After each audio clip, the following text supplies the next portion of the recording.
ഭൂമിയിലെ വൈവിധ്യ കാഴ്ചകളുമായി ഞങ്ങളുടെ മറ്റൊരു വീഡിയോയിലേക്ക് എല്ലാവർക്കും സ്വാഗതം. ഓസ്ട്രിയയിലെ ഹാലൈൻ നഗരത്തിന് മുകളിലായി സ്ഥിതി ചെയ്യുന്ന ഡൂയൻബെർഗ് പീഠഭൂമിയിലുള്ള ഉപ്പ് ഖനിയിലേക്കാണ് ഇന്നത്തെ യാത്ര. 2600 വർഷത്തിലേറെയായി പ്രവർത്തിക്കുന്ന ഒരു ഉപ്പ് ഖനിയാണിത്. ഏകദേശം 1.5 കിലോമീറ്ററോളം ദൂരമുള്ള തുരങ്കത്തിലൂടെ യാത്ര ചെയ്ത് വേണം ഈ ഉപ്പ് ഖനിയിലേക്ക് പ്രവേശിക്കുവാൻ. ഒന്നാം ലോക മഹായുദ്ധകാലം മുതൽ ഇത് ഒരു ഖനന മ്യൂസിയമായും പ്രവർത്തിക്കുന്നു. ഹാലൈൻ നഗരം ജർമ്മനിയുമായി അതിർത്തി പങ്കിടുന്നതിനാൽ ഈ ഉപ്പ് ഖനിയുടെ ഒരു ഭാഗം ജർമ്മനിയിലാണ്. ഭൂമിയിലെ അത്ഭുതങ്ങളിൽ ഒന്നാണിത്. കാലങ്ങൾക്ക് മുമ്പ് മനുഷ്യൻ ഉപ്പ് ഖനനം ചെയ്തെടുത്ത പാറകൾ ഇപ്പോഴും ഇവിടെ നിലനിൽക്കുന്നു.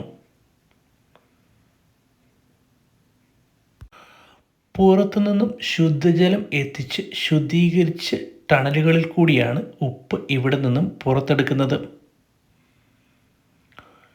ഏതാണ്ട് സ്വർണ്ണഖനിക്ക് സമാനമായ രീതിയിലുള്ള ഒരു ഉപ്പ് ഖനിയാണിത്.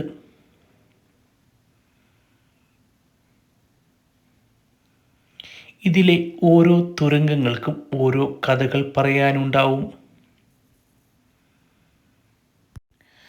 ആൽപ്സ് പർവ്വതത്തിന് താഴ്വാരത്തുള്ള ഈ പീഠഭൂമിയിൽ ദശലക്ഷക്കണക്കിന് വർഷങ്ങൾക്ക് മുമ്പ് ഉണ്ടായ ഭൗതിക മാറ്റത്തിൻ്റെ ഫലമായി രൂപപ്പെട്ടതാവാം ഈ ഉപ്പ് ഖനികൾ. ഇവിടെ ഇപ്പോഴും ഉപ്പ് ഖനനം നടക്കുന്നു.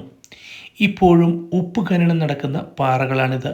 ഇവിടെ നിന്നും ഈ കല്ലുകൾ മുറിച്ചെടുത്ത് ഉപ്പ് ഖനനം ചെയ്തു വരുന്നു. ഇതിന് ഇപ്പോഴും ഉപ്പിൻ്റെ രുചിയാണ്. ഇവിടെ നിന്നും വേർതിരിച്ചെടുത്ത വ്യത്യസ്തമായ ഉപ്പ് കല്ലുകൾ ഇവിടെ മ്യൂസിയത്തിൽ പ്രദർശിപ്പിച്ചിരിക്കുന്നു.